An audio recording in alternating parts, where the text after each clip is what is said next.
touched by the devastation. We lost 8 million jobs. The financial sector almost completely melted down. We almost slipped into a Great Depression, and so we acted very quickly to try to stop the bleeding. And we've had some success. An economy that was shrinking, was contracting by 6% when I was sworn in, it's now growing again. We were losing 750,000 jobs a month when I was sworn in. We've had 8 consecutive months of private sector job growth.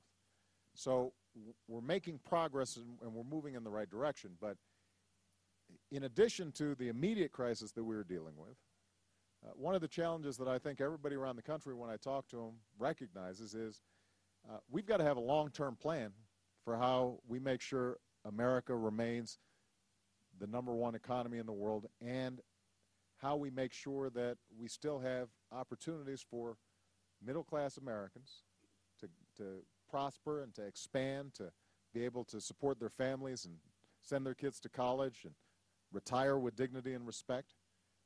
And how do we provide ladders for people who aren't yet in the middle class to be able to get into the middle class? How do we help small businesses grow? How do we help make sure that our large businesses are the innovators that are designing the new products that we're able to sell overseas?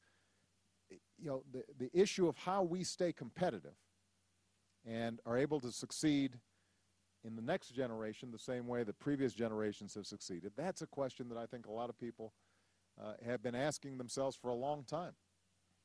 Because keep in mind, even before this financial crisis, we were slipping in a lot of ways. From 2001 to 2009, during that 8-year period, wages, average wages for middle-class families actually fell by 5%. Think about that. People's real incomes were actually falling, and this was at a time before the crisis. So supposedly the economy was growing and things were going pretty well. In fact, people's incomes were falling. During that same period of time, job growth was the most sluggish that it's been since World War II. So part of the reason I decided to run for president was because we had all these problems that we hadn't been dealing with for a long time, even before the crisis hit, that we had to deal with if we want to stay competitive for the 21st century.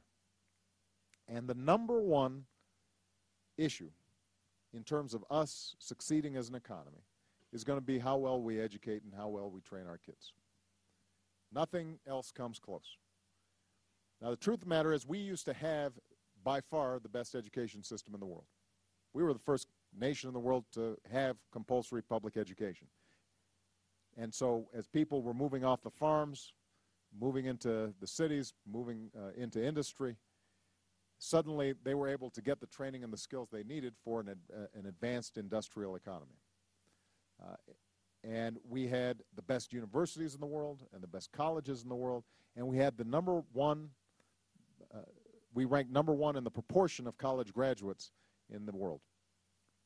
We now rank 12th, and that's just happened in a generation. We went from #1 to #12 in the number of college graduates we have. Even folks who didn't go to college still got a good education. My grandmother, she was an amazing woman. She passed away a couple of years ago. But she never went to college. She worked, when my grandfather went off to World War II, she worked on an assembly line, making bombers. She was like Rosie the Riveter. And then when my grandfather came back, he got the GI Bill to go to college, but she didn't get the GI Bill, so she went to work. She started off as a secretary. She ended up as a vice president at a bank in Hawaii. And despite the fact that she hadn't gone to college, she was so well prepared in terms of math and reading and skills that she could end up getting an executive position, working her way up from being a secretary. Well, now we rank 21st in science education in the world, and we rank 25th in math education in the world. So the trend line is that we're not at the top in terms of college graduates. We're not at the top at science. We're not at the top at math. We've got a third of our students who enroll who never graduate from high school. And all this means that not only is it bad for the young people who aren't getting this education, typically a high school grad gets paid about $10,000 less than a college grad. And over the course of a lifetime, it means hundreds of thousands of dollars in lost income. But it's also bad for the country as a whole because we don't have as many engineers and we don't have as many scientists. We're not inventing the new products that are going to make all the difference in terms of how well we succeed. So the reason I want to raise this is because there are a lot of issues we've been working on in Washington, and a lot of them get a lot of attention. But something that hasn't gotten as much attention is what we've been trying to do, working with states and local school districts over the last 2 years to make sure that we're moving in a new direction in improving our education system. And let me just tell you a couple of things that we've done. First of all, we set up something called Race to the Top. And what we said was that if states wanted to get some additional money, some extra money to help their schools, they would have to compete for that money by showing us what it is that you're doing to reform the school system so that you get excellent teachers, you have high standards, the schools are accountable, that you're going after the lowest performing schools and not just sort of skimming off the top. And as a consequence of this competition called Race to the Top, we had about $4 billion. We've ended up seeing 32 states change their laws to reform the system so that the whole education structure works better for our kids and makes it more accountable, and we start providing better training and better recruitment for our teachers and more professional development and additional resources. So it's been a big boost for education all across the country, moving forward on a reform agenda that doesn't just dictate to states, you know, here's how you have to do everything, but it says, here's some criteria for success. If you have a plan to match that, then we're going to help you.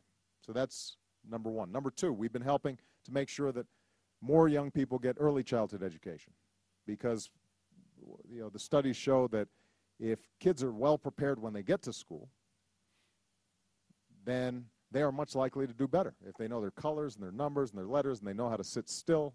I remember when Malia and Sasha were young, you know, that was a key training point. And so early childhood education is, when it's well designed, makes a big difference, and we've been doing that. Third thing we've been doing is focusing on higher education. Now, it turns out that we've got the lottery scholarship program here in New Mexico is terrific. But we've got a whole lot of states all across the country and a lot of young people who still rely on Pell Grants and student loan programs in order to finance their overall education. And what we've been able to do is, when we came into office, about tens of billions of dollars were going to banks and financial intermediaries who were essentially acting as middlemen for the student loan program, even though it was federally guaranteed, right? So they weren't taking any risks, but it was passing through them, and they would skim off tens of billions of dollars of profits. So we said, well, that doesn't make any sense. Why don't we just have the money go directly from the government to the student, and we'll save all that money. And now what we have, we've been able to save $60 billion that we're putting in now to make sure that millions more young people across the country are able to get the student loans and the Pell Grants that they need. And starting in 2014, we're actually going to be able to say to young people that you will never have to pay more than 10% of your income in repaying your student loans.